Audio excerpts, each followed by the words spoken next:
आपण पाहताय प्रहार टीव्ही, सत्यमेव व्रतम। महाराष्ट्रात राजकीय वर्तुळात शिवसेना ठाकरे गट आणि महाराष्ट्र नवनिर्माण सेनेची युती होऊ शकते अशी चर्चा सुरू आहे। 5 जुलै रोजी राज ठाकरे आणि उद्धव ठाकरे यांनी एकत्र येत विजयी मेळावा घेतला होता।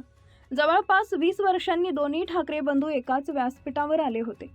शिवसेना आणि मनसेच्या युतीच्या चर्चा सुरू असतानाच आता शिवसेना शिंदे गटाचे मंत्री प्रताप सरनाईक यांनी मोठं विधान केलं आहे। मंत्री प्रताप सरनाईक म्हणाले, राज ठाकरे आणि उद्धव ठाकरे जसे एकत्र आले तसे उद्धव ठाकरे आणि एकनाथ शिंदेही एकत्र येऊ शकतात असं विधान सरनाईक यांनी केलंय। त्यामुळे आता युतीच्या चर्चा चांगल्याच रंगत असल्याचं दिसत आहे। पुढे बोलताना ते म्हणाले, राजकारणात काहीही होऊ शकतं।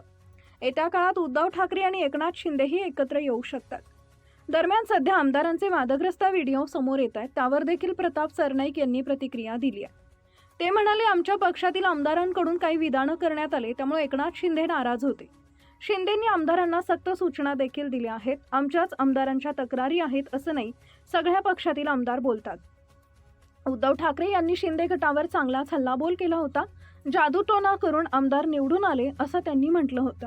यावर प्रतिक्रिया देताना प्रताप सरनाईक म्हणाले, तुमचे आमदार निवडून आले हे काय जादूटोणा न करता आले आणि आमचे जादूटोणा करून आले का?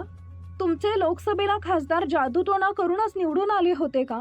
असा सवाल सरनाईक यांनी यावेळी केला। एकनाथ शिंदे शिवसेनेचे ब्रँड आहेत, आमच्या पक्षाचा ब्रँड म्हणजे एकनाथ शिंदे असंही यावेळी सरनाईक यांनी म्हटलंय।